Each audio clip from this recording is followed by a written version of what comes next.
Hey everybody, it is Axel with Golden Acorns, where we are your guides in 12 key areas of life, like technology, giving back, personal growth, and more. We're going to bring simple, actionable ideas to help move you forward with purpose. So let's plant some seeds of potential and grow a life you love. Please share and enjoy. Well, happy Monday. Happy Monday. Start of the week and end of spring break. So yeah, kids are back. Happy for parents and sad for kids. Oh my God. It was a rough week, especially when you have multiple things going on in your life and then you're trying to entertain your children. And I don't know if it's a blessing or a curse to work from home during spring break. It's a curse for sure. Yeah. Well, like if our kids were younger, and like they weren't in school, it'd probably be a right. Oh, thank gosh, I don't have to worry about it. Or if we would have went somewhere.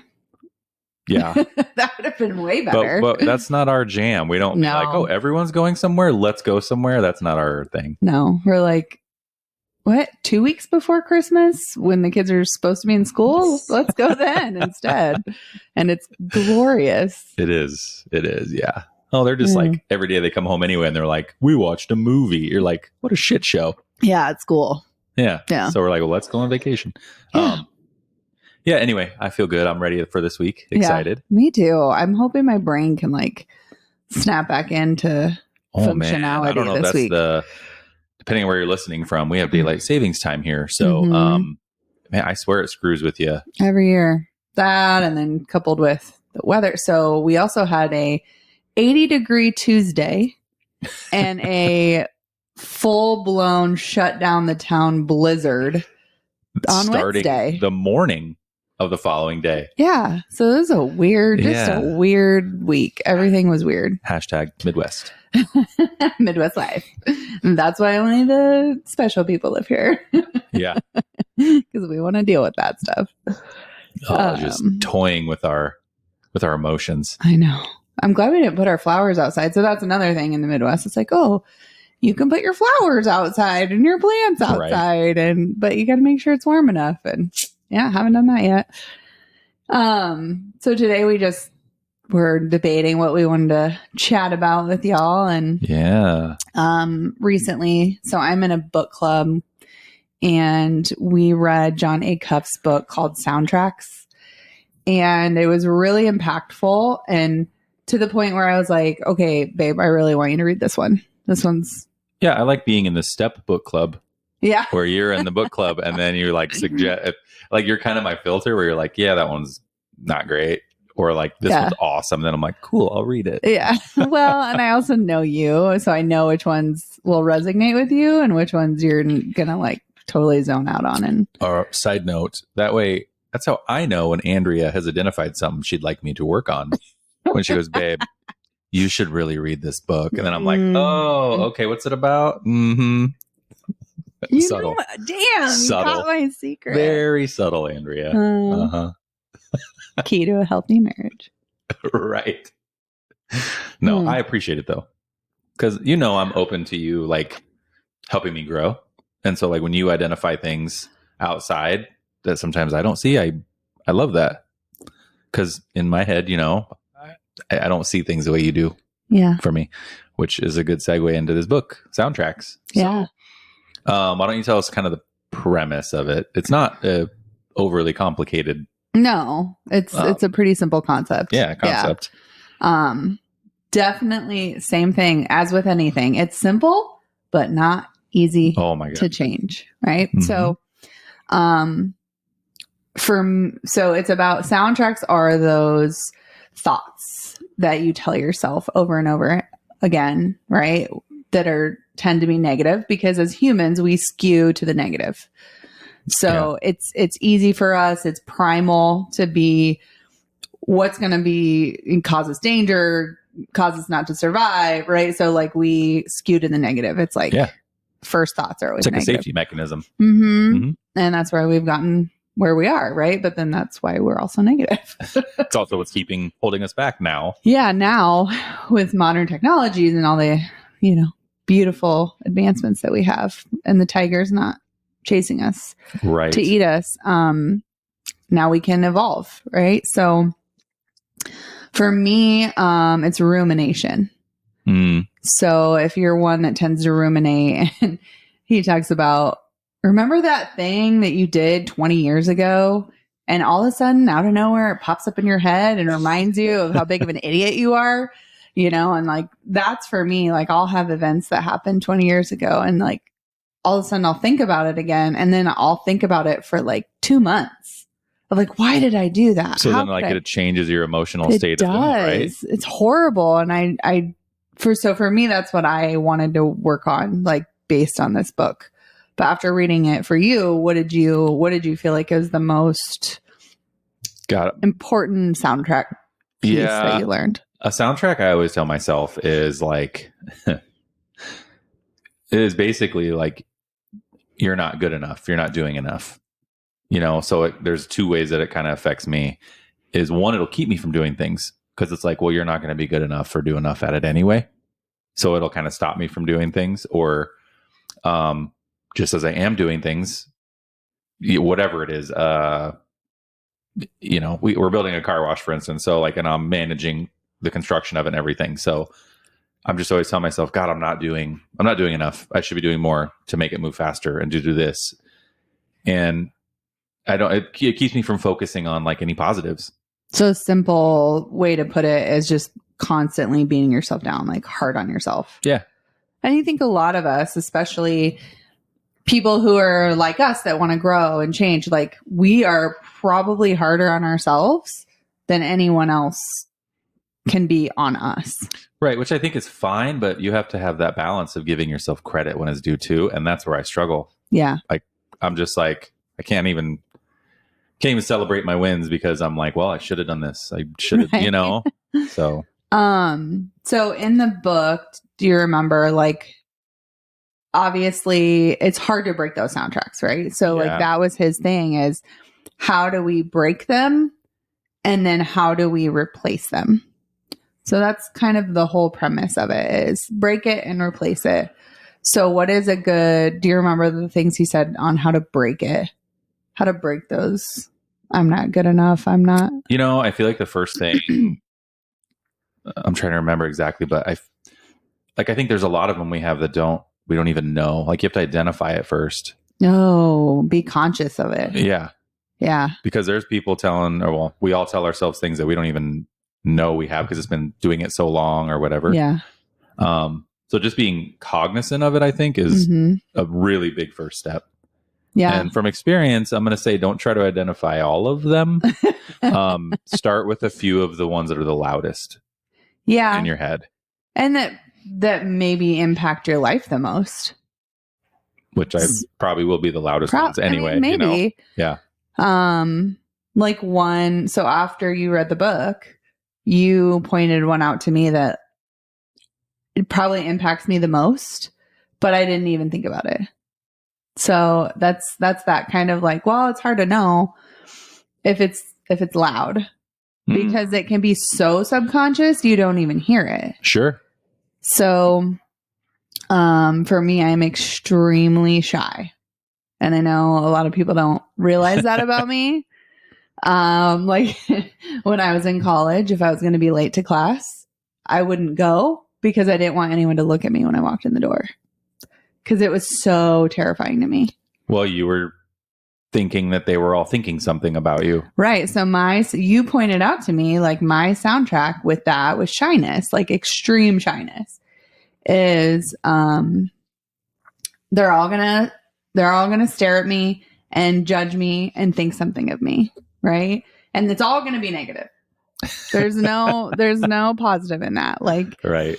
I even struggled on our wedding day knowing everyone was going to be looking at me. Really? Yeah. Like I don't want that kind of attention. Right. Yeah. Because to me, I feel like it's always going to be negative attention. And I don't know where that comes from. Yeah. But like, just attention is bad. Right. Sure. So that's my soundtrack that I've subconsciously had pretty much my whole life. I mean, I think that brings up a good point too, is like sometimes there might be a soundtrack you have that you you might call it something different or hide it differently to be like, well, that's not a soundtrack. That's just how I am. Right. Which is what I was doing. Right. Like you are shy. Yes. But as you created a soundtrack on to yourself based on that, right? Like people are judging me. People are thinking bad things of me. Like, so it doesn't help your shyness. No. Right. Yeah. And like, a big piece of that soundtrack to like break that soundtrack, I have to replace it with a different soundtrack, right? So that I can, when I feel that anxiety of, oh my God, everyone's going to look at me and like assume it's negative, I have to replace it with everyone's going to look at me because, or everyone's going to want to stare at me because, and have it be a positive thing. Yeah. So I was talking to my book club girls about this, and we were talking about something, and I just out of nowhere, I was like, yeah, that's because I'm impressive as fuck. And they all started laughing, you know, because they all are the same as me. Like, we're not really those kind of girls. Like, we're not like, you know, egotistical or like, and then I was telling you, I was like, I think that's going to be my new soundtrack that I tell myself, you know, is that I'm impressive AF. And you made the suggestion of, well, when you walk into a room and you feel that awkward, conscious, like super shy, oh my God, everyone's staring at me. Instead, be like, everyone wants to know me because I'm impressive as fuck. Right. Yeah. So, I haven't had the opportunity to really practice it much yet, but I will say I've started trying at the gym. Well, that's a good spot. Yeah. So again, like I don't even look at myself in the mirror. Like I don't, like I just don't, because if I look at myself in the mirror and then I happen to catch eyes with someone else and they're looking at me. Do you like a freak out moment? Oh my God, that's just torture. I think a lot of people do. I don't know. It's extreme, but. Oh man. Now I can like, I've been trying to practice, be like, yeah, people are impressed by how I work out. People are, and even if they're not, right? Like that's not the point of this. The point of it is not it to be real. Right. It's to convince your subconscious or to tell your subconscious it is real. Because most times you will never know the answer. Exactly. That's and so true. Someone could look at you without thinking anything. They could just be scanning the room, but we create these stories, these soundtracks. Oh, 100%. About what people are thinking. And they might be thinking, God, I need bread at the grocery store. And they looked at you and you're like, oh my God. Oh my God. My hair is ugly today. They think I'm weak because I'm only doing X amount of weight. And they're like, God, bread, milk, cheese. That's so true. And it's hard for me to change that soundtrack. So like, that's how I'm working on it. I think it's a good start. But I like the 3 things that he brings up. Okay. In it. So to kind of identify your soundtracks and know, is it something that is a broken soundtrack, right? So if you're constantly going over and over and over in your head, or like for me with shyness, I didn't even realize I was doing it, but is it helpful? Is that thought helpful? Yep. That's the first step. Is it kind? And what's the third one? Is it true? Is it true? Mm-hmm.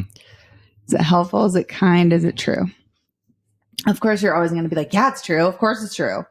But that's a good point. Yeah. Because you will make it true somehow. But you will make it true. You have to stop and think for a minute. But really objectively, is it true? And sometimes it might be like, well, yeah, it's true.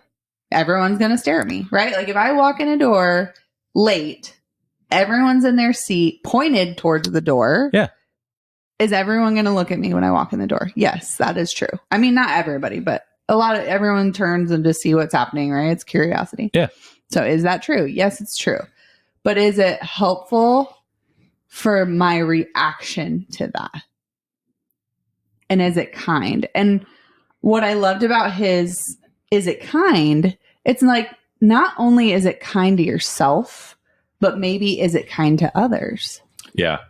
You know, and so it kind of, for that, it can be like, is it kind of me to assume that everyone is a judging jerk.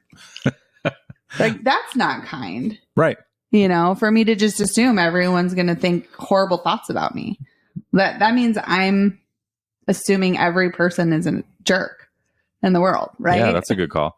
So that's not kind. No. It's not only not kind to myself, but it's not kind to them. So if two of the three things are either untrue or unkind or helpful, what does that mean? It means it's broken. It's broken. Yeah. So then that's when you start working on it, right?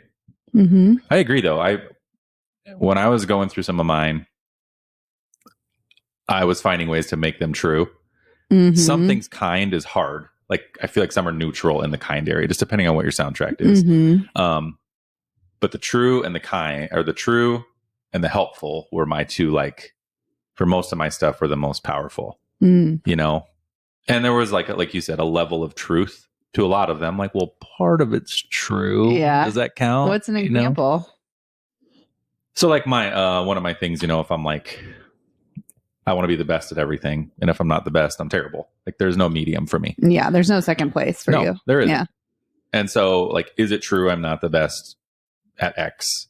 Usually, yes, that's true. You're not the top, 0.001% in the whole wide world. Yeah, exactly. Yeah. So it's like, well, that's true. But then, I'm like, am I the worst? Am I even the average? Am I, like, no, I'm above that. But You even say it I like know, you right? don't believe it. Because this is me arguing with my own brain. Yeah. Just being like, well, just that one part is not true, Right. or the whole thing is like, that's not helpful. Like, you just thinking you're the best or not the best, that's not helping us get anywhere.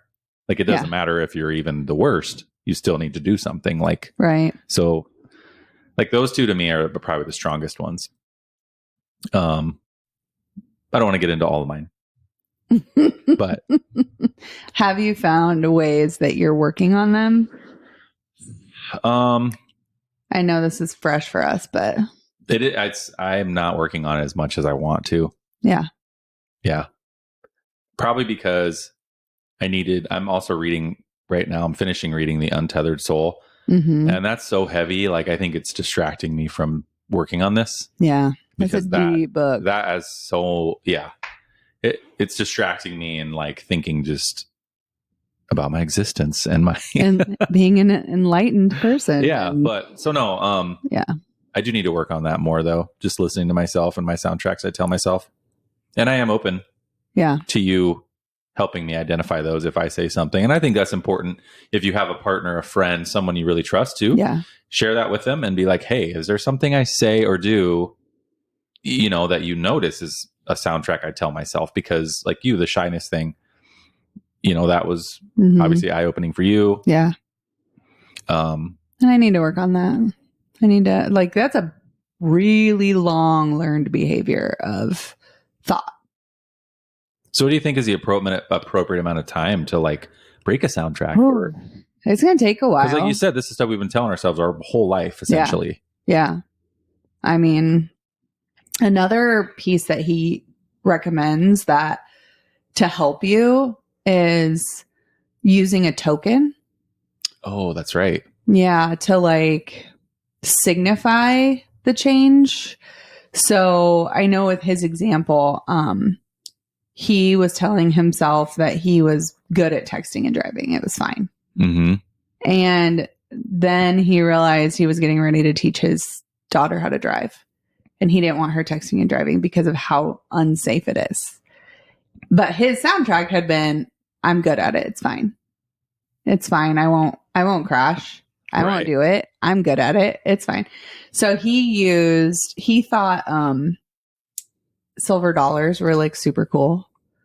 And so he bought himself, like, he just turned his own money into different money. Right. But then, like, every time he would, like, go and drive and come back home or whatever, he would give himself a silver dollar of his own money to represent that he did what his goal was. His achievement. Yeah.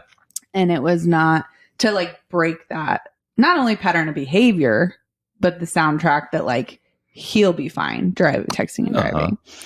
So, he gives all sorts of examples in the book, probably like 50 different things. He has special shoes that he wears when he writes, and it's to give him the soundtrack that he is a writer, and like writers, do what they're supposed to do. Right. So, it's almost like a way to encourage you, some kind of like positive reinforcement, I would say. Yeah. But I have no ideas for that. Like that's kind of maybe where I'm stuck. Yeah. I haven't figured out a token of any kind yet. Yeah. Like a symbol. Mm-hmm. A symbol that represents a change. And it's just that visual of like, oh, when I do this, I get this, or I see this. And so for him, it's like, okay, it's time to write. I'm going to go put on my writing shoes. And he puts on his writing shoes and then he writes in them, because that's what you do when you wear those shoes. You don't do anything else, Yeah. So it's almost like a discipline symbol. Maybe you have like, I'm just thinking for you, I don't know why, because I'm perfect, but right. I do everything. You don't need anything. 100%, right? Yeah. Maybe you have like a piece of jewelry or a piece of little flair that you wear when you go into situations with a lot of people. Ooh. Just something that like, I don't even know. Can I wear like a hat and sunglasses? A COVID mask? Can I wear one of those so no one can? No, that's not your token. Oh, no. Man. Okay. Nice try. I mean, it would help me. Remember It would bring more attention to Big you. Daddy when he wore his sunglasses and he became invisible? Oh, yeah, that's right. See, I just need sunglasses. Oh, that's so I'll good. just wear them indoors all the time. God, you're so cool. I'm going to make so much fun of you. Yeah, you're right. Then people would judge me even more. Yeah, if you want more attention, go for it. I say do it. That's what celebrities do when they're trying to be incognito. Yeah, and it works great. Yeah, it does. It works super good. Okay, fine. But no, I mean, like something like that I think is cool. There's so many options you could use. That's why my first thought was, ooh, like a piece of jewelry or something that you always wear the same one when you I like that. Like I might wear my favorite belly button ring. No one can see it though unless you wear your favorite crop top. So you gotta wear your favorite crop top too. That's gonna look good at construction meeting. Yeah, I think so. I'm gonna get a lot of guys will be focused. Yeah. So to me, you could almost like use this symbol or token as a reward, right? That's what he did in some of his examples. So can you think of anything that like really little or simple that you enjoy that you could reward yourself? Like when we were potty training Xander and we gave him That's funny you said that. I was literally just thinking like hot tamales. Hot tamales. Yeah. Reward myself. Yeah. We used to give him one M&M if he peed in the potty and 2 M&Ms if he pooped in the potty. Mm-hmm. It worked for him. Positive reinforcement was his jam. So I mean, we're in a little ways doing that with our coffee right now. We are. You're right. I mean, our soundtrack was telling us we can drink as much coffee as we want and it's fine. Yeah. Yeah. But it wasn't fine. But then we were like not being able to get out of bed for the gym because we were not being able to go to sleep. But we just thought it was. And then we weren't getting hydrated because we're like, should I drink water or coffee? There's water in coffee. Okay. Yeah. It's just hot water. Yeah. It's just hot bean juice. It has antioxidants. As I drink my coffee. Yeah. So our token for that is like, we make ourselves drink water. We have to drink a whole thing of water before we drink. And by a whole thing of water, we mean like 32 ounces. Right. 32 ounces before our next coffee. Before our next one. It's definitely helped. Yeah. Yeah. We're being good with that. And we set a time limit on coffee too. Like we can't have it. We can't have it after 2:00. 2 p.m. Because we drink it like all day if we didn't. So. Yeah. Tea. Gross. We're working on it. Tea can go to hell. But coffee. It's new. I will say Jon's book too is such an easy read. He's a fun writer. Oh yeah. He's hilarious. God, it's so good. I'm glad he read his own book. Oh, for sure. He's funny. He's my guy because he's always bringing up like movie references and quotes. I love that stuff. Mm-hmm. Super easy to read. Well, yeah, and he's like not much older than us, so like any references he makes, we get them. Right? Even if you have a fairly older kid, like I feel like, 12, 13-year-old, like you could let them listen to the book, and they would understand the concepts, they'd grasp it. Yeah, he did. write a book with his girls for kids though. And we talked about having the kids like sit with the kids and listen to that book because, and what was interesting to me is, I don't know if you guys have ever heard about how you're supposed to write at a third grade level, a third grade reading level. And I would not say Jon writes at a third grade reading level, but his concepts are easy to understand and he makes them fun. But his girls' book was definitely written at a different reading level. Not reading level, but like it was just it was written geared towards kids, right? So it was just maturity level, maybe? Maturity level. That's a good, yeah. And I actually, because I'm impressive as fuck, I would say that I'm pretty smart, right? I gather concepts really well. And so even for me, like I can handle very deep intellectual books. I got more out of the kids version of this book than I did his version of it. Yeah, I haven't listened to that yet. And I would say just because they really simplified and broke down like the steps and the soundtracks. I have some notes here about like a couple little things that just stood out to me, like that they didn't describe in soundtracks, but they did in the other book. Yeah. Like, what's the other one called? Your New Playlist, I think. Oh, that's cool. Yeah. I think that's what it's called. Kind of a play on I think it's only on Audible too. Like, I don't think it's a written book. I don't know. I'm assuming that's even shorter as well. It is. Yeah. So if you don't have a lot of time, listen to that one instead. Good car listening? Oh, yeah. I mean, it's quick. It's a quick book. I want to say it's only like 2 hours. Oh.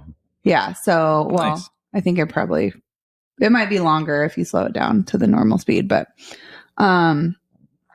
so this is, I think for you is really good too. Yeah. Because your soundtrack is always comparison. Mm-hmm. Right. So don't try to be a Ferrari and go off-roading. Oh, I like that.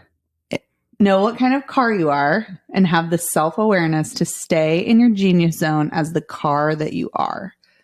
So don't compare yourself to a Jeep if you're a Ferrari because you can't do what a Jeep can do. Right. Right. But Jeep can't do what you do either. So who's the famous quote about, oh God, I'm going to murder this. Like the fish in the tree or something, or like you can't teach a fish to climb or something where I can't remember what it is, but there's one that's kind of similar to that. It's old quote. God, I'm sorry. I don't remember it. Valid. Yeah. I'm too busy comparing myself to people that I have no chance up against. So no, it's just, that's the thing. It's like, don't compare yourself to a Ferrari if you're a Jeep. I think is the big takeaway that I got out of that. I love that this is another way to fix your broken soundtrack is to flip it exactly upside down and say the exact opposite thing that you're thinking in your head. And that helps you to see if it's true, helpful, and kind. Yeah. So that's just a good practice. You're saying it about like, oh my God, they think this of me. Flip it upside down. They think the opposite thing of me. Like, so is that, and then when you compare those two things, which one's true, helpful, and kind? Right. Right. And alongside with that, I loved this mainly because I could totally see our kids doing it this way. But if you're talking smack on yourself, have that voice be a villain or have a different accent. Yeah. Or something like that. And I just pictured, because our son loves to do voices. He even told us the other day he wants to be a voiceover, like a voice actor. Yeah.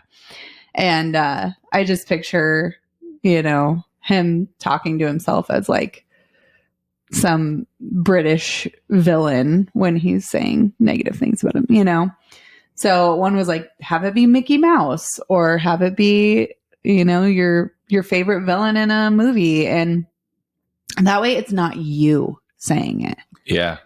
Because you listen to you. But do you really want to listen to Thanos? Yeah, and I think it sounds a little more ridiculous. Like when you're Mhm. saying it, it doesn't. You can make it sound right. Yeah. But Are you really going to take advice from Mickey Mouse? I mean, just doing something ridiculous. And it helps you identify it as well easier. who do you think your voice could be? I haven't Mine. thought about that yet. It's got to be Scar from Lion King. Ooh, that's Yeah. a good one. It's a bad guy. Is he like your least favorite bad guy? No, because of when we grew up. I mean, Freddy Krueger gave me the more nightmares than anyone in my life. Oh, okay. So, but I can't really remember his voice. Yeah. Just raspy. And, It was just kind of raspy, yeah. Yeah, that's hard. It's not very distinctive. His voice wasn't scary to me. Right. But he was scary. Yeah, the fact that he killed you in your sleep. Yeah, that's no terrifying. big deal. What about you? Got a voice? I have not thought about it yet. Ultimate bad guy. The ultimate bad guy. Mm-hmm.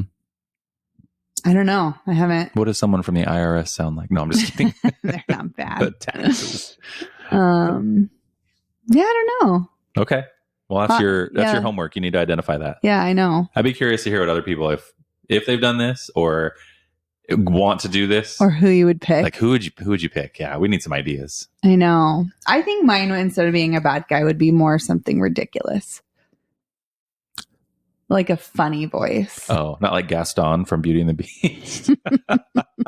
Everyone's gonna laugh at you, Andrea. See, you're already like, shut up. Yeah, we need some ideas. Hit us up. Let us know. I want to know. So the other quick things I have that I took away from that, this one was really cool, is to create he calls it a hard list, and then add to it every time you do something amazing or hard. So we are always good about keeping score of all the things we did wrong. All the shit we made mistakes on. Raise his hand begrudgingly. Yeah. Yeah.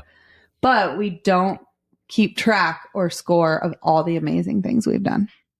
That's where you said, like in the very beginning of this, it seems like the negativity has more power. We let it have more power than the positivity. Mm-hmm. We're just predisposed to it. So how can we calm that down, heighten the positivity? And this hard list, I think, is a really great tool for that. Is, oh my God, even just every day, maybe can you write down something that you did that was hard? Like getting up for the gym. It's hard every day. Especially when you don't sleep well. Yeah. Like that's hard. It's harder. Yeah. Mm-hmm. So being like, I stayed committed to myself today. I got up, right? So maybe you only want to do the big things and put them on your hard list. But I would say as a habit, just to maybe start the practice, start small with a everyday hard list. Right. If you have a very routine life, it might be harder to identify some bigger things. Mm-hmm. Right. Just if that's how it is. So look at the smaller things. Mm-hmm. What'd you do different? Whatever, something that you just weren't in the mood to work on for work, and you ate the frog and you did it. Even just eating the frog is something that you can feel accomplished with for the day. Absolutely. So yeah, I think for us, that's a great way to really put into practice. I think it'd work good for me too, just even reference it and be like, man, I am impressive AF when I'm looking at my list instead of just being like, I haven't done anything. Yeah. I know. So that was my other key takeaway. I'm learning stuff on this podcast. Thank you. That's what we're here for. So he had 7 broken soundtracks that, especially teenagers, because this was the teenage book. Oh, yeah. Play over and over again, but I think they start as teenagers and they never go away. Yeah. So if we can break them in our kids, so our kids don't do this and tell themselves. And then, so like, that's huge. And catching them. Like, I think a lot of people don't. Saying it. Right. You just let it go. Let it go. Mm-hmm. You got to stop it. Mm-hmm. Like, I was with a girlfriend the other day shopping and she was talking to the clerk and she was like, I'm sorry, I'm being so annoying asking all these questions. And I like smacked her and I go, don't say that. I was like, you are not being annoying asking questions, you know? So like, it's easier to have it stand out in other people, Right. you know? Just be careful not to like pick on people. You know, you need permission to identify one of their soundtracks. But she's been my friend since we were 5, so I can smack her and our tell daughter her. this morning like has a soundtrack. So she's in middle school and they have an A day and a B day. Because they have block scheduling. Right. So she hates B days because she's made it in her mind and she hates them. So she's been on spring break.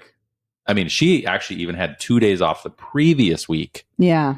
So she's been on 7, 8, 9, 11 days. She hasn't been to school. Yeah. And like one of the first things she comes out this morning, well, sucks is spring break's over and it's a B day. You know, and it's like she's got this soundtrack that B days are terrible no matter what. No matter what. And no matter what. She doesn't dislike the classes on B day. It's that none of her friends are in her classes on B days. And she had told me a couple weeks ago that she had made some new friends on B day. And so I tried to break that this morning and say, well, didn't you make new friends on B day? Well, yeah. And I'm like, okay, well, maybe you should think about looking forward to seeing your new friends and hanging out with them instead of focusing on that it's a B day. Right. So, and then she just like ignored me and whatever. But, you know, we got to try and get through somehow and we'll that work wasn't on it. Helpful, wasn't kind, not even true. No. So, yeah. No. Help your kids out. But like that's, sorry to interrupt you on that. But yeah, like when you hear those things, I think try to help redirect them or change that soundtrack in your teenagers. Are you going to tell us what the 7 are? Yeah. Oh, please do. Oh, are you just dying? I am over here. Dying? I need to know. You have to know? Yes. Being enough is not a finish line.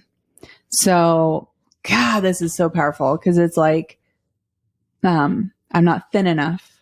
I'm not pretty enough. Oh. I'm not smart enough. I'm not kind enough. I'm not disciplined enough. I'm not, and we all have multiple enough soundtracks. Oh man. Yep. So, we always think like, okay, so for women, it's like, I'm not thin. We're never thin enough, right? Ever. So, but we're like, if I could only be this weight, then I'll be thin enough. But then you get to that weight and then it's not a finish line. It's a hamster wheel because then when you achieve what you think is enough, I would say money is a good example for everybody. It's like you get to a point in your life and you're like 10 years ago, you would have been like, God, if I could only make that much money, then I'd be enough. Like it'd be enough. I'd be happy enough and fulfilled enough. And then you get there and you're not. Right. And then you're like, well, now I need this much money. And so like enough is a hamster wheel. And so that is a broken one. Like that was the most powerful one that everybody had. So being enough is not a finish line. So God, and I don't know how to break that. I would have to go back and reread his examples because I mean, obviously all the little tips and tricks of like helpful, true, kind, you know, trying to use a symbol, flipping it on its head, you know, you're capable of more than you think. So don't let fear keep you away from the sideline. So a lot of people were like, I'm afraid to try this because, and then what's that soundtrack? You know, because if I fail, if I'm not good enough, if I'm not right. That's a big one for me. Yeah. Yeah. I love this one. Be brave enough to be bad at something new. That's great. And I'm trying to catch that in our kids. Anytime they try something new, I will tell them, I am so proud of you for being brave enough to try something new. Quick example. Our 9-year-old wanted to go get donuts one morning. Yeah. I don't know if you guys have it. Hertz Donuts. It's just a donut place here. Anyway. Yeah. Half of our family is gluten-free. And so we were like, if they have gluten-free donuts, we'll go get donuts. Yeah. Because they only have them once a month. Right. And she's like, well, how do I know? We're like, well, you call them. And she kind of like freaked out. Yeah. Because it's new. I mean, that's a big deal. I remember even growing up, like I didn't want to call anywhere.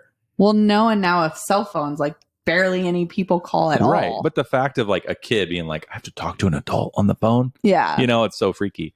So It was adorable. it was just her motivate. We were like, well, if you want to go. If you want to go, you have to call. Here's the number. Here's the phone. And it took her a minute and she did it. Like, so like just to me, that was brave enough to try something new. Yeah. Right. And it's so small, so dumb. I know, but it was huge for her. But my point is, as an adult, don't make it huge. Yeah. Like something new could be small. Hey, I'm going to go talk to Jim at the water cooler. I've been looking at him for 10 years, never talked to him. Like, yeah, that's brave. Like, yeah, something that simple. Yeah. I mean, for me, it's like standing in lines. Say I'm at the airport or something, and someone like looks at me, like I might actually just try to strike up a conversation. And that is really brave for me. Yeah, it would be. To talk to somebody that I don't know, that I have to initiate the conversation. Like, and I've done that. I mean, I would say in the last year, I've gotten really good about trying to create small talk with complete strangers. And you know what? No one's ever like attacked me for saying hi to them. They haven't. And they're not like, oh my God, you're such a weirdo. No. Weird. Isn't that crazy? So I crazy. thought for sure they would like attack me, but they didn't. Funny. So God, so your soundtrack was wrong. Fear gets a voice, but not a vote. So you can listen to fear that it's going to be scary, but don't let it dictate if you do it or not. Right? So you can hear that fear. It's a voice, but it doesn't get to make a vote into whether or not you do it. Because fear is natural, right? We're all like you afraid. said, it's what keeps us alive. Yeah. It keeps us alive. Yeah. Exactly. So it's okay. You can hear it. You can listen to it, but it doesn't make your decision. You do. Perfect. You are never too late to start something new. I mean, that's kind of an old adage, I feel like. Good reminder, though. When you go beyond average people, I like this. When you go beyond average, people are going to notice and you're going to face criticism. That's a little bit of that like stepping out of your comfort zone thing, right? Like, yeah, people don't like it when you go beyond where they're at either.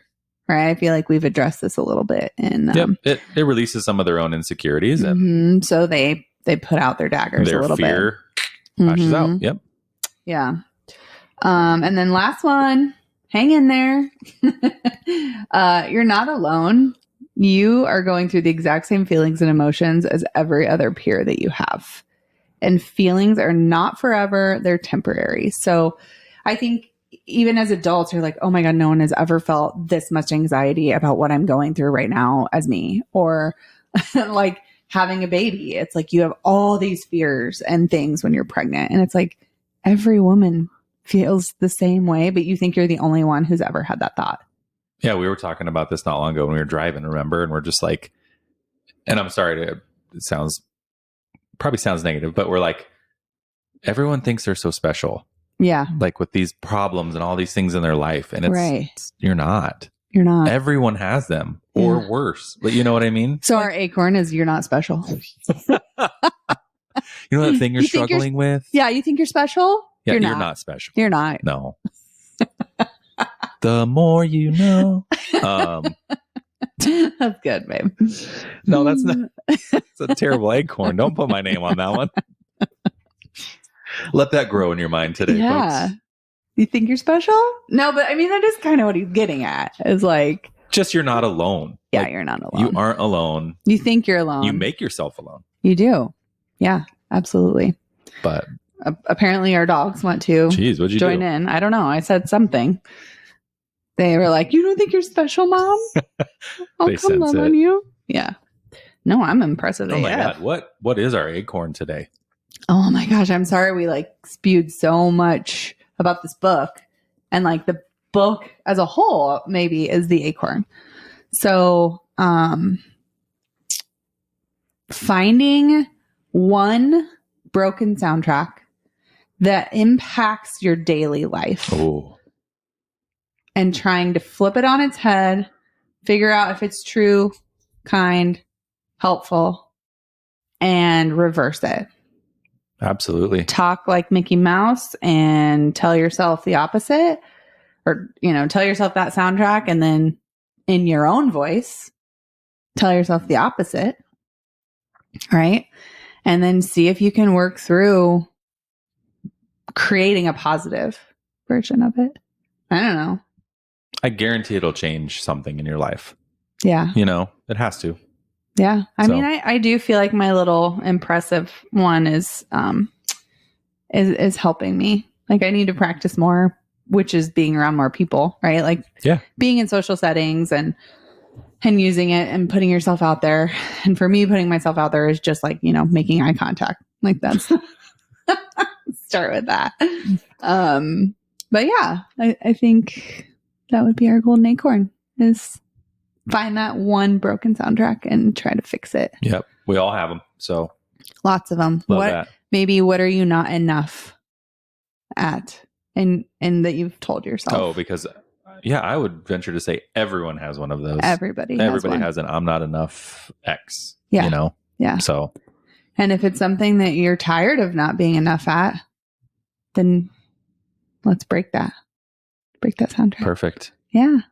As always, everybody, thank you for lining. Yeah. Check out the book if you got a chance. Soundtracks or your new playlist. Either one of those by Jon Acuff. I really do want to hear what people have to say, though. Like, if you're willing to share, I'd love to hear what your soundtracks are. Yeah.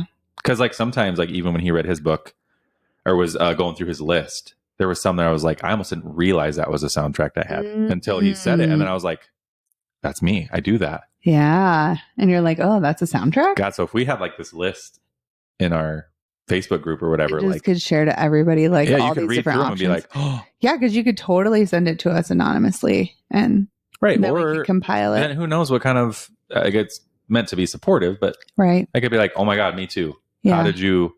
Yeah. How did you do? How'd you fix this soundtrack? Yeah. But that'd be really neat. Really, really, really neat. Yeah. Awesome. Okay. Thanks for joining us today. Next time. Until I love next you. Time. Love you guys too. Everybody. Yeah. All right. Bye. Bye. Thank you for joining Golden Acorns. Remember, the small steps you take today can lead to big growth tomorrow. Keep planting those seeds of potential and watch your life flourish in ways that truly do matter. If you found this episode helpful, share it with someone who could use a little inspiration. Don't forget to subscribe so you never miss a chance to grow with us. Thanks.